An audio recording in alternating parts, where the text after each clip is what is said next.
670 rupees और सोहन के पास 300, तो हम देख सकते हैं कि 670 रुपीज़ उसके पास प्लस है, तो रिजल्ट पॉजिटिव आया, यानी वो प्लस में रहा। तो ऐसे ही बच्चों हमारी अकाउंटिंग की डेफिनेशन है। अकाउंटिंग चीज़ों को आसान करने के लिए बनाई गई, कम से कम समय में हम चीज़ों को आसान करके किस तरह से प्रॉफिट एंड लॉस निकाल सकते हैं, किस तरह से हम अपनी पोजीशन को समझ सकते हैं, इस चीज़ को हम इस चीज़ से समझ सकते हैं। इस एग्जाम्पल से हम समझ सकते हैं कि किस तरह से राम को प्रॉब्लम फेस करनी पड़ी और राम अपनी प्रॉब्लम को सॉल्व करते करते एक अकाउंटिंग की डेफिनेशन को क्रिएट कर देता है। आइए हम लोग अकाउंटिंग की कैरेक्टरिस्टिक्स एंड ऑब्जेक्टिव को समझने की कोशिश करते हैं। कुछ इंपॉर्टेंट कैरेक्टरिस्टिक्स एंड कुछ इंपॉर्टेंट ऑब्जेक्टिव्स यहाँ लिखे हुए हैं, ये इन सब चीज़ों को हम लोग डिस्कस करते हैं वन बाई वन। तो अगर हम अकाउंटिंग की कैरेक्टरिस्टिक्स की बात करते हैं तो सबसे पहली जो कैरेक्टरिस्टिक्स आती है वो है कि financial transactions recorded only, means in accounting only those transactions are recorded which can be expressed in terms of money. यानी हम अकाउंटिंग में केवल उन्हीं ट्रांजैक्शंस को रिकॉर्ड करते हैं जिनको हम मॉनेटरी टर्म्स में एक्सप्रेस कर चुके हैं। अगर वो ट्रांजैक्शंस मॉनेटरी टर्म्स में एक्सप्रेस नहीं है तो हमें दूसरी कैरेक्टरिस्टिक्स को देखना पड़ेगा कि पहले हम उन ट्रांजैक्शंस को मॉनेटरी टर्म्स में एक्सप्रेस करें। फॉर एग्जांपल कि एक बिजनेस ने 200 चेयर्स खरीदी हैं, अगर बिजनेस ने 200 चेयर्स खरीदी हैं तो उन 200 चेयर्स को तभी दिखाया जाएगा अकाउंटिंग में जब हम उनको मॉनेटरी टर्म्स में कन्वर्ट कर पाएंगे। अगर हम उन 200 चेयर्स को मॉनेटरी टर्म्स में नहीं कन्वर्ट कर पाए तो हम उसको अकाउंटिंग में रिकॉर्ड नहीं कर सकते। तो अकाउंटिंग का सबसे पहला जो बेसिकली असूल है वो ये है कि अकाउंटिंग में सबसे पहला काम ये है कि हमें उन्हीं ट्रांजैक्शंस को रिकॉर्ड करना है, ढूंढना है कि हमारे पास जो ट्रांजैक्शंस हैं वो फाइनेंशियल नेचर के हैं या नॉन फाइनेंशियल नेचर के हैं। अगर ट्रांजैक्शंस फाइनेंशियल नेचर के हैं, यानी कि अगर हम उनको मॉनेटरी टर्म्स में एक्सप्रेस कर चुके हैं तो ही हम उनको अकाउंटिंग में रिकॉर्ड करेंगे, अदरवाइज हम उनको अकाउंटिंग में रिकॉर्ड नहीं करेंगे। बात करते हैं अगर हम लोग transactions recorded in terms of money. Business का कहना है कि अगर कोई ट्रांजैक्शंस आपने किया है और उसको अभी आपने मॉनेटरी टर्म्स में एक्सप्रेस नहीं किया है तो सबसे पहला काम आप उसको मॉनेटरी टर्म्स में एक्सप्रेस करिए, क्योंकि जब वो ट्रांजैक्शन मॉनेटरी टर्म्स में एक्सप्रेस हो जाएगा तभी वो फाइनेंशियल ट्रांजैक्शंस कहलाएगा, और जब वो फाइनेंशियल ट्रांजैक्शन में कन्वर्ट हो जाएगा तब हम उसको रिकॉर्ड करते हैं। उसके बाद बात करते हैं अगर हम लोग की अकाउंटिंग को आर्ट और अकाउंटिंग को साइंस क्यों कहा जाता है, तो चलिए पहले हम लोग आर्ट को समझते हैं कि बेसिकली आर्ट की डेफिनेशन क्या होती है। आर्ट का मतलब होता है practical application of knowledge improve through the practical knowledge. हम जितना, यानी हम कह सकते हैं कि प्रैक्टिस मेक्स मैन आर्टिस्ट। जितने ज़्यादा आप प्रैक्टिस करते हैं आप उतने ज़्यादा अच्छे आर्टिस्ट बन जाते हैं। जैसे कहते हैं कि प्रैक्टिस मेक्स मैन परफेक्ट, तो मेरे अकॉर्डिंग क्या है कि प्रैक्टिस मेक्स मैन आर्टिस्ट। अगर आप किसी चीज़ को कंटिन्यू प्रैक्टिस में ले रहे हैं तो आप उस चीज़ के कलाकार हैं, आपके अंदर उस चीज़ की कला आ जाएगी। तो बिल्कुल अकाउंटिंग भी वही कहती है। अकाउंटिंग कहती है कि अगर आप अकाउंटिंग के कलाकार बनना चाहते हैं, अगर आप अकाउंट्स के कलाकार बनना चाहते हैं, आप अकाउंट्स में एक्सपर्ट बनना चाहते हैं, तो सबसे पहले आपको बार बार उसकी प्रैक्टिस करनी पड़ेगी। अकाउंटिंग इज़ एन आर्ट, इसीलिए कहा गया कि अकाउंटिंग एक कला है, रिकॉर्ड करने की, क्लासीफाई करने की, समराइज करने की, एनालाइज करने की, इंटरप्रिटेशंस करने की। अकाउंटिंग एक कला है, यानी किसी चीज़ को रिकॉर्ड करने की कला आपको सिखाई जाती है अकाउंटेंसी में, उसको क्लासीफाई करने की कला सिखाई जाती है, समराइज करने की कला सिखाई जाती है, और आप उसमें ज़्यादा एक्सपर्ट होते चले जाते हैं अगर आप उसको बार बार प्रैक्टिस में ले रहे हैं तो। इसीलिए अकाउंटिंग की एक खूबी है, यानी आर्ट की एक खूबी है जो अकाउंटिंग के अंदर पाई जाती है। जिस तरह एक आर्टिस्ट बनने के लिए आपको बार बार प्रैक्टिस करनी पड़ती है, उसी तरह एक अच्छे अकाउंटेंट बनने के लिए आपको बार बार प्रैक्टिस करनी पड़ती है। सिस्टमेटिक बॉडी ऑफ नॉलेज आपके पास होनी चाहिए जिसकी हम प्रैक्टिकल एप्लीकेशन, उसको प्रैक्टिकली हम अप्लाई कर करके प्रैक्टिस में लेते रहते हैं ताकि हम उस चीज़ के एक्सपर्ट हो पाएँ। That's why it is called accounting is an art. Art is a practical application of knowledge done through the practice, same as accounting is also a practical application of knowledge done through the practice. अगर आप accounting को improve करना चाहते हैं तो आपको बार बार practice करनी पड़ेगी। अकाउंटिंग क्यों कहा गया है, आइए जानते हैं। Science is depend upon the scientific principles given by the great scientist. तो साइंस को करने के लिए हम लोग साइंटिफिक प्रिंसिपल्स को फॉलो करते हैं जो कि साइंटिस्ट ने दिया है। ऐसी खूबी अकाउंट्स में पाई जाती है कि अकाउंट को करने के लिए हम लोग अकाउंटिंग प्रिंसिपल्स को फॉलो करते हैं given by the great authors. Means कि science is depend upon the scientific principles which is given by the great scientist, same as accounting is depend upon the accounting principles given by the great authors. अलग अलग जो भी authors हैं उन्होंने आपको accounting principles के बारे में बताया, जिसके बारे में हम लोग बाद में भी डिस्कस करते हैं। तो ये कुछ हमारी इंपॉर्टेंट कैरेक्टरिस्टिक्स हैं जिसमें फाइनेंशियल ट्रांजैक्शंस रिकॉर्ड है। अकाउंटिंग कहती है कि हम केवल उन्हीं ट्रांजैक्शंस को रिकॉर्ड कर सकते हैं जो फाइनेंशियल हैं। अगर वो ट्रांजैक्शन मॉनेटरी टर्म्स में एक्सप्रेस नहीं हो पाए हैं तो उनको हम अकाउंटिंग में रिकॉर्ड नहीं कर पाएंगे। Transactions recorded in terms of money only. Accounting का कहना है कि ट्रांजैक्शंस को रिकॉर्ड करने के लिए सबसे पहले उसको मनी में कन्वर्ट करना ज़रूरी है।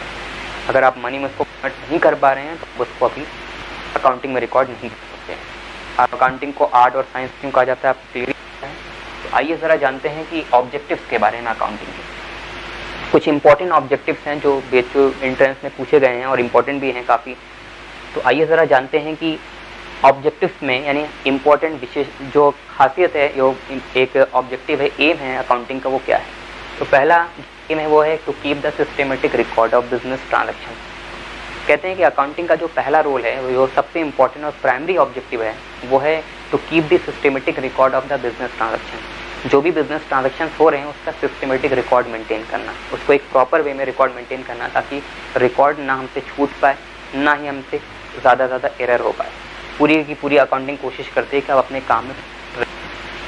Secondly, to know profit and loss of the business. Accounting चीज़ों को सिस्टमेटिक रिकॉर्ड कर रखने के साथ साथ बिजनेस को सबसे इंपॉर्टेंट चीज़ बताती है, जो कि हर बिजनेसमैन जानना चाहता है, वो है अपने बिजनेस का प्रॉफिट और लॉस, कि जिस बिजनेस को वो चला रहा है वो प्रॉफिटेबल है कि नहीं। ठीक है। और प्रॉफिट एंड लॉस को जानने के साथ साथ हर बिजनेस को ये भी जानना होता है कि उसके बिजनेस की फाइनेंशियल पोजीशन अच्छी है कि नहीं। Means business are able to pay its डेप्थ और नॉट, यानी ये देखना ज़रूरी होता है कि बिजनेस अपने कर्जे चुका पा रहा है कि नहीं, क्या उसके पास इतनी एसेट्स हैं कि वो अपने एसेट्स को बेच करके अपनी सारी की सारी लायबिलिटीज़ की पेमेंट कर सकता है कि नहीं, क्या वो फाइनेंशियली स्ट्रॉन्ग है या फाइनेंशियली वीक है। इन सब चीज़ों के साथ ये तीन हमारे इंपॉर्टेंट ऑब्जेक्टिव्स हैं अकाउंटिंग के, जिसमें to keep the systematic record of business transactions, to know the profit and loss of the business, and to know the financial position of business. उसी के साथ साथ अगर आप अकाउंटिंग को प्रॉपर वे में कर रहे हैं, अगर आप उस सिस्टमेटिक रिकॉर्ड मेंटेन कर रहे हैं, तो आप अपने बिजनेस में फ्रॉड्स और एरर्स को भी पकड़ लेंगे। पता चल जाएगा आपके बिजनेस में कि आपके बिजनेस में कोई फ्रॉड या कोई एरर तो नहीं है। और इन सब चीज़ों के साथ, क्योंकि हमारा फाइनेंशियल स्टेटमेंट, बहुत सारे इन्वेस्टर्स होते हैं जो हमारे बिजनेस में जुड़े होते हैं, बहुत सारे क्रेडिटर होते हैं जो हमें लोन यानी उधार दिए होते हैं, बहुत सारा बैंक होता है जो हमको उधार देता है बिज़नेस को चलाने के लिए, तो गवर्नमेंट होती है जो टैक्स अथॉरिटीज़ होती है वो हमारे ऊपर नज़र रखती है, हमारे बिज़नेस की एम्प्लॉई हमारे बिज़नेस के स्टेटमेंट पर नज़र रखते हैं। इसलिए फाइनेंशियल स्टेटमेंट हमारी ये भी मदद करते हैं कि फाइनेंशियल स्टेटमेंट के थ्रू हम अलग अलग तरह के लोगों को इन्फॉर्मेशन प्रोवाइड कर पाते हैं। फॉर एग्ज़ाम्पल के तौर पर क्रेडिटर को, बैंक को, गवर्नमेंट को, इन्वेस्टर्स को, एम्प्लॉइज़ को, सबको हम अलग अलग पार्टीज़ को वेरियस इन्फॉर्मेशन प्रोवाइड करते हैं। तो ये हमारे इंपॉर्टेंट ऑब्जेक्टिव्स हैं अकाउंटिंग के, जैसे कि to keep the systematic record of business transactions. It is a primary objective of the accounting is to keep the systematic record of the business transactions and to know the profit and loss of the business। और इन सब चीज़ों के साथ साथ हमें business की financial position भी जाननी है, और जो भी बिजनेस में फ्रॉड्स और एरर्स हो रहे हैं वो अकाउंटिंग के थ्रू हम पकड़ लेते हैं। और इन सब चीज़ों के साथ बहुत सारे लोग ऐसे हैं जो हमारे बिजनेस की इन्फॉर्मेशन को जानना चाहते हैं, तो उन तक इन्फॉर्मेशन को पहुँचाने का काम भी हमारी अकाउंटिंग करती है। आइए लोग बुक कीपिंग और अकाउंटिंग में डिफरेंस समझने की कोशिश करते हैं कि एग्जैक्टली बुक कीपिंग और अकाउंटिंग में क्या डिफरेंस है। काफ़ी इंपॉर्टेंट क्वेश्चन है, क्योंकि काफ़ी बार आया हुआ है। बुक कीपिंग एंड अकाउंटिंग में डिफरेंस आपको क्लियर होना चाहिए कि बेसिकली बुक कीपिंग और अकाउंटिंग में क्या डिफरेंस है। ये अकाउंटिंग साइकिल है, जैसा कि अभी हम लोगों ने कुछ देर पहले पढ़ा था, जहाँ पे हम लोग समझ सकते हैं। अकाउंटिंग की डेफिनेशन पर फिर से हम लोग देखते हैं कि art of recording, classifying, summarising, analysing and interpretation of data in terms of money. Art of recording, जो हमारी जनरल एंट्री एग्जैक्टली वहाँ पे हम लोग रिकॉर्ड करते हैं। क्लासीफाइंग मीन्स हम लोग जो ट्रांजेक्शन रिकॉर्ड करते हैं उसको डिफरेंट अकाउंट्स में क्लासीफाई करते हैं, जिसको हम लोग लेजर कहते हैं। Art of recording, classifying, then summarise करते हैं, एक लिस्ट बनाते हैं जहाँ पर हम लोग बंच में सारे इन्फॉर्मेशन को एक जगह लिखते हैं, डेटा को, ट्रायल बैलेंस इसको हम लोग कहते हैं। Art of recording, classifying, summarising, analysing, जहाँ पे हम लोग प्रॉफिट एंड लॉस निकालते हैं, और इंटरप्रिटेशन करते हैं, यानी कि profit and loss and interpretation यानी कि बैलेंस शीट। अब हमें ये समझना है कि बुक कीपिंग और अकाउंटिंग में इसमें कहाँ पे बुक कीपिंग है और कहाँ पर अकाउंटिंग है। तो बुक कीपिंग जो है वो छोटा इसमें रोल प्ले करती है, और वो नैरो कॉन्सेप्ट में, अकाउंटिंग वाइड कॉन्सेप्ट में। तो आइए जानते हैं कि बुक कीपिंग कहाँ से कहाँ तक है। तो अगर हम बात करें तो book keeping means art of recording and classifying of business transactions in terms of money. Book keeping का मतलब एक ऐसी कला जहाँ पर हम ट्रांजैक्शंस को रिकॉर्ड करते हैं एंड क्लासीफाई करते हैं, दैट्स इट, इससे ज़्यादा नहीं। यानी हमारी बुक कीपिंग जो है वो यहीं पर आकर स्टॉप हो जाती है। ये हमारा जो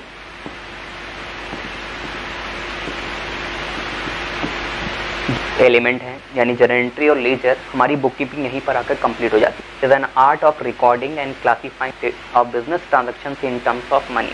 बुक कीपिंग एक ऐसी आर्ट है जहाँ पर हम ट्रांजैक्शंस को रिकॉर्ड करते हैं और क्लासीफाई करते हैं टर्म्स ऑफ मनी के रूप में।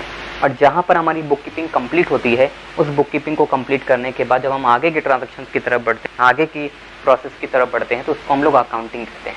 अकाउंटिंग, वैसे तो अकाउंटिंग की मीन्स होल प्रोसेस है, but accounting starts where book keeping ends. कहते हैं कि अकाउंटिंग वहाँ से शुरू होती है जहाँ पे बुक कीपिंग खत्म होती है। इतना जो कॉन्सेप्ट है ये हमारा बुक कीपिंग का है और ये हमारी अकाउंटिंग है। वैसे तो कहते हैं कि अकाउंटिंग बुक कीपिंग के बाद स्टार्ट होती है, बट अकाउंटिंग है तो पूरी की पूरी, क्योंकि accounting includes book keeping. Accounting के अंदर बुक कीपिंग को इंक्लूड कर दिया जाता है, इसलिए ये दोनों प्रोसेस भी अकाउंटिंग के अंदर इंक्लूड कर दिया जाता है। तो अकाउंटिंग वाइडर टर्म है, अकाउंटिंग ही बेसिकली यूज़ की जाएगी। स्टार्टिंग में बुक कीपिंग की जाती है और बुक कीपिंग को करने के लिए बहुत ज़्यादा आपको टेक्निकल और बहुत ज़्यादा हाई लेवल ऑफ नॉलेज की ज़रूरत नहीं पड़ती। Low of knowledge is required, but for making the accounting there is a higher level of knowledge. उसके बाद अगर हम बात करते हैं स्टाफ की, तो बुक कीपिंग को करने के लिए जूनियर स्टाफ एनफ है और अकाउंटिंग को करने के लिए हमें सीनियर स्टाफ की ज़रूरत पड़ती है। यानी बुक कीपिंग जो है उसको करने के लिए हमको एक जूनियर स्टाफ की ज़रूरत पड़ती है और अकाउंटिंग को करने के लिए हमको सीनियर स्टाफ की ज़रूरत पड़ती है। बुक कीपिंग ना तो हमको प्रॉफिट लॉस बता सकता है, बुक कीपिंग का बेसिकली काम होता है to keep the systematic record of the business transaction. Book keeping की मदद से हम लोग केवल बिजनेस के ट्रांजैक्शंस को वे में रिकॉर्ड करते हैं। हम बात अगर हम अकाउंटिंग की करें तो अकाउंटिंग हमें जो इसका मेन ऑब्जेक्टिव होता है to know the profit and financial position of the business. आइए बुक कीपिंग और अकाउंटिंग में डिफरेंस देखते हैं, और ये बुक कीपिंग और अकाउंटिंग में कुछ डिफरेंस दिया हुआ है जो कि थोड़ा सा हम लोगों को जान लेना चाहिए, इंपॉर्टेंट। बुक कीपिंग, जैसा कि अभी आपको हमने बताया कि बुक कीपिंग का जो स्कोप है वो अकाउंटिंग के स्कोप से कम है और अकाउंटिंग का स्कोप ज़्यादा है। अकाउंटिंग पहले नहीं की जाती, पहले बुक कीपिंग की जाती है। बुक कीपिंग हमारा प्राइमरी स्टेज है और अकाउंटिंग हमारा सेकेंडरी स्टेज है, क्योंकि बुक कीपिंग के बाद ही हम अकाउंटिंग कर सकते हैं। अकाउंटिंग, जैसा कि आपको हमने बताया था कि अकाउंटिंग जनरल और लेजर पे आके खत्म हो, बुक कीपिंग जो है वो जनरल और लेजर पे आके खत्म हो जाती है। तो हम बुक कीपिंग की डिफिनेशन दे सकते हैं कि art of recording and classifying of business transactions in terms of money. और अगर हम वही अकाउंटिंग की डिफिनेशन देखते हैं तो अकाउंटिंग की, जैसा कि हमने आपको बताया कि अकाउंटिंग बुक कीपिंग के बाद शुरू होती है, बट क्योंकि अकाउंटिंग के अंदर बुक कीपिंग भी इंक्लूड है, इसलिए हम अकाउंटिंग की डिफिनेशन को पूरा लिखते हैं। Recording, classifying, summarising, analysing and interpretation of data in terms of money. अगर हम सेकंड डिफरेंस को देखने की कोशिश करें तो एम की बात करें तो बुक कीपिंग का जो एम है वो keep the systematic record of business transaction. Book keeping हमें प्रॉफिट लॉस और फाइनेंशियल पोजीशन नहीं बताता, बुक कीपिंग के थ्रू हम लोग बिजनेस में के सिस्टमेटिक रिकॉर्ड को मेंटेन करते हैं। और अकाउंटिंग की हम वही बात करते हैं तो अकाउंटिंग के थ्रू हम लोग प्रॉफिट लॉस और बिजनेस की फाइनेंशियल पोजीशन को जानते हैं। स्कोप की बात करते हैं तो बुक कीपिंग का जो स्कोप है वो नैरो है और अकाउंटिंग का जो स्कोप है वो वाइडर है।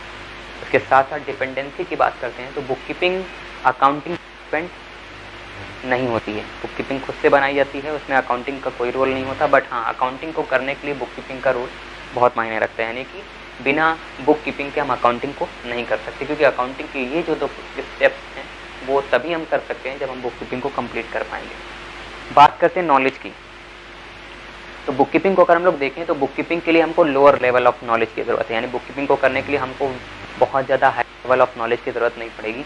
वहीं अकाउंटिंग को करने के लिए हमको हायर लेवल ऑफ नॉलेज की रिक्वायरमेंट होगी। बात करते हैं परफॉर्म बाई, कौन किसको परफॉर्म करता है, तो अगर हम लोग देखें तो जूनियर स्टाफ परफॉर्म करता है बुक कीपिंग और सीनियर स्टाफ परफॉर्म करता है अकाउंटिंग। इसमें स्टेज भी है, तो अगर हम बात करते हैं तो बुक कीपिंग प्राइमरी स्टेज है और अकाउंटिंग सेकेंडरी स्टेज है। Book keeping is a primary stage and accounting is a secondary stage.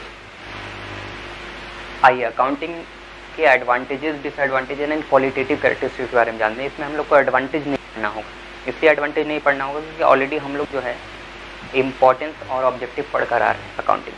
तो अकाउंटिंग जो ऑब्जेक्टिव था सेम अकाउंटिंग का एडवांटेज है, जैसा कि हम लोग इससे पहले पढ़े हुए हैं कि अकाउंटिंग का जो मेन मकसद होता है वो keep the systematic record of business transaction. पहले भी हम लोग पढ़ चुके हैं। To know the profit and loss of the business, पहले ही हम ऑलरेडी डिस्कस कर चुके हैं। To know the financial position of the business, to detect from frauds and errors and to provide the information to various parties. तो ये हमारा पुराना ही टॉपिक।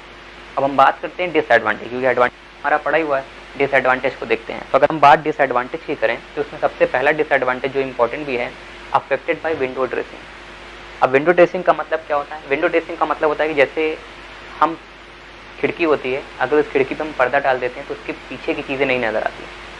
उसी तरीके से बहुत सारे ऐसे बिजनेसमैन होते हैं जो अपने बिजनेस को अच्छा दिखाने के लिए बिजनेस की बहुत सारी गलत चीज़ें हैं या बिजनेस की जो नुकसान करने वाली इन्फॉर्मेशन हैं जो बिजनेस को, तो उन सारी इन्फॉर्मेशन को वो हाइड कर देते हैं, छुपा देते हैं अपने बिजनेस को अच्छा दिखाने की। इसको कहते हैं विंडो ड्रेसिंग। इसके जाल में कभी कभी इन्वेस्टर्स फंस जाते हैं और बाद में जब उनको पता चलता है तो उनको एक अच्छा खासा नुकसान पहुँचता है। तो ये नुकसान है क्योंकि कोई भी ऐसी अथॉरिटीज़ नहीं है उसकी जो रोक पाए, क्योंकि हम अपने ही से ही इस इन्फॉर्मेशन को दिखाते हैं तो हम उसमें अच्छा और बुरा दोनों दिखाते हैं। तो बिजनेस अच्छा दिखाने की ज़्यादा कोशिश करता है और अपने बिजनेस की कमियों को छुपाने की कोशिश करता है। लैक ऑफ क्वालिटेटिव ट्रांजेक्शन, जैसा कि आपको पता है कि अकाउंटिंग में केवल उन्हीं ट्रांजेक्शन को रिकॉर्ड किया जाता है जिन ट्रांजेक्शन को हम मॉनेटरी टर्म्स में एक्सप्रेस कर सकते हैं। तो अकाउंटिंग में उन ट्रांजेक्शन को इग्नोर कर दिया जाता है पूरी तरह से जिनको हम मॉनेटरी टर्म्स में एक्सप्रेस नहीं कर सकते। अगर बिजनेस की कोई अच्छी क्वालिटीज़ हैं तो वो दिखाई नहीं जा सकती। हाँ, अगर बिजनेस कोई मॉनेटरी टर्म्स में काम कर रहा है तो उसको शो कर सकते हैं, बट बिजनेस अगर कोई नॉन मॉनेटरी टर्म्स में अच्छा काम कर रहा है तो उसको हम शो नहीं कर सकते, जो कि कहीं ना कहीं डिसएडवांटेज है। बेस्ड ऑन हिस्टोरिकल कॉस्ट, आज जिस वैल्यू पे हम सामान को खरीद कर लाए हैं कल को उसकी वैल्यू चेंज हो सकती है, बट अकाउंटिंग कहती है कि आप जिस वैल्यू पे खरीद कर लाए हैं आपको उसी वैल्यू पर दिखाना है, आप मार्केट वैल्यू को शो नहीं कर सकते। इससे कहीं ना कहीं हमारा जो वैल्यूएशन होता है वो करेक्ट नहीं हो पाता। अब हम बात करते हैं क्वालिटेटिव कैरेक्टरिस्टिक्स की, बड़ा इंपॉर्टेंट टॉपिक है क्वालिटेटिव कैरेक्टरिस्टिक्स। और क्वालिटेटिव कैरेक्टरिस्टिक्स को याद करने के लिए हमने कुछ ऐसे वर्ड्स यूज़ किए हुए हैं, तो आइए जानते हैं कुछ मैजिकल वर्ड्स जो हैं।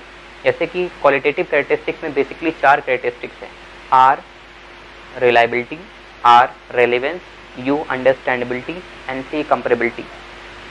रिलायबिलिटी अगर हम इसको याद करना चाहते हैं सबसे आसान तरीका है कि राजा राम ऊपर चले। राजा राम ऊपर चले मीन्स राजा का आर ले लेंगे जिससे रिलायबिलिटी, राम का आर ले लेंगे जिससे हम कहेंगे रेलेवेंस, अंडरस्टैंडेबिलिटी का यू ले लेंगे और यूज का मतलब हुआ ऊपर, चलेगा सी, सी से कंपेरेबिलिटी। यानी राजा राम ऊपर चले, ये 4 मैजिकल वर्ड्स अगर हम यूज़ कर लेते हैं तो हमें क्वालिटेटिव कैरेक्टरिस्टिक्स हमेशा याद रहेगी। जैसे राजा राम ऊपर चले में राजा से बना लिया हमने रिलायबिलिटी।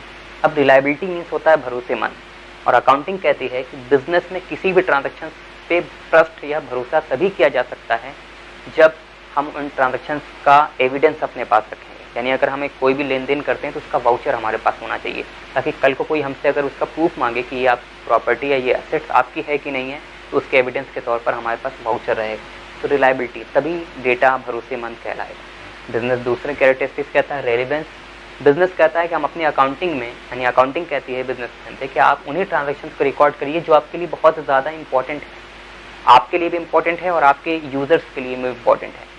अंडरस्टैंडेबिलिटी, किस तरह से डेटा को इस सिस्टेमेटिक मैनर में रिकॉर्ड करना है कि हम उसको आसानी से समझ सकें, हम भी समझ सकें और बाकी जो भी हमारे उस ट्रांजेक्शन को, हमारे उस स्टेटमेंट को देखे तो उसको भी आसानी से समझ में आए कि हमने रिकॉर्डिंग किस तरह से की हुई है। कंपेरेबिलिटी, ट्रांजेक्शन को इस तरह से रिकॉर्ड करना है ताकि हम उसको ईजिली कंपेयर कर सकें एक बिजनेस को दूसरे बिजनेस से, अपने बिजनेस को इस साल से अगले साल में। आज जब हम लोग अकाउंटिंग के इंटरनल एंड एक्सटर्नल यूजर्स के बारे में जानते हैं जिनको बिजनेस की इन्फॉर्मेशन को जानना होता है। इसमें इंटरनल यूजर्स को डायरेक्टली इंटरेस्टेड होते हैं और एक्सटर्नल यूजर्स इनडायरेक्टली बाहर से बिजनेस के इंटरेस्टेड होते हैं जो बिजनेस की अकाउंटिंग इन्फॉर्मेशन को जानना चाहते हैं। ये कुछ लिस्ट है और बीकॉम में अक्सर बहुत सारे क्वेश्चन पूछे गए हैं इंटरनल और एक्सटर्नल यूजर्स को आइडेंटिफाई करने के लिए कि इनमें से कौन सा इंटरनल यूजर है या इसमें से कौन सा ऐसा है जो एक्सटर्नल यूजर्स नहीं है। तो आइए इस लिस्ट को अगर हम याद कर लेते हैं तो मेरे लिए काफ़ी आसानी हो जाएगी। इंटरनल यूजर्स में एक ओनर आता है, मालिक, जिसको बिजनेस से डायरेक्ट इंटरेस्ट होता है, ये जानना चाहता है कि जिस बिजनेस को वो रन करा रहा है, जिसमें उसने पैसा लगाया हुआ है, वो बिजनेस प्रॉफिटेबल है कि नहीं। और इस बिजनेस को चलाने की जो जिम्मेदारी दी गई है जिनको, उनको कहते हैं हम लोग मैनेजमेंट। मैनेजमेंट उस काम को परफॉर्म करता है कि बिजनेस प्रॉफिट में जाए, इसलिए मैनेजमेंट भी ये जानना चाहता है कि उसने जिस तरह से अपनी प्लानिंग को कर रखा था क्या उसकी प्लानिंग सक्सेसफुल हो पाई कि नहीं हो पाई। तो ये 2 बिजनेस के इंटरनल यूजर्स हैं। और अगर हम एक्सटर्नल यूजर्स की बात करते हैं तो ये वो लोग हैं जो बिजनेस के बारे में जानना चाहते हैं, डायरेक्टली इंटरेस्ट तो नहीं लेते लेकिन बिजनेस के बारे में जानना चाहते हैं, जैसे कि इन्वेस्टर्स एंड पोटेंशियल इन्वेस्टर्स। यानी जितने भी इन्वेस्टर्स हैं, जो पोटेंशियल इन्वेस्टर्स हैं, जो बिजनेस में बहुत ज़्यादा डेडिकेटिव होकर पैसा लगाए हैं, वो ये जानना चाहते हैं कि जिस बिजनेस में उन्होंने पैसा लगाया है वो फ़ायदेमंद बिजनेस है कि नहीं है। क्रेडिटर्स, जो बिजनेस को उधार दे रहा है, वो भी ये जानना चाहता है कि जिस बिजनेस को हमने उधार दिया है क्या उसको उधार देना ठीक था, क्या उसने पैसे का सही इस्तेमाल किया है कि नहीं किया है, क्या वो बिजनेस उनके पैसे लौटा पाएगा कि नहीं लौटा पाएगा। लेंडर, जो लोग लोन देते हैं बिजनेस को, ठीक है, अब ये लोग भी देखना चाहते हैं बिजनेस के बारे में कि बिजनेस फ़ायदा हो रहा है कि नहीं बिजनेस को। टैक्स अथॉरिटीज़ ये नज़र रखती है कि बिजनेस प्रॉफिटेबल है तो क्या बिजनेस ने प्रॉपर वे में टैक्स भरा है कि नहीं, जितना भरना चाहिए उतना भरा है कि नहीं। एम्प्लॉइज़ काफ़ी एफर्ट्स करते हैं, तो वो ये जानना चाहते हैं कि उनको अपनी सैलरी बढ़ानी चाहिए कि नहीं बढ़ानी चाहिए। अगर बिज़नेस प्रॉफिट में है तो वो बिज़नेस से डिमांड कर सकते हैं, बिजनेसमैन से, कि उनकी सैलरी को भी बढ़ाया जाए। और भी बहुत सारे अदर यूज़र्स हैं जो बिज़नेस के बारे में जानकारी लेना चाहते हैं।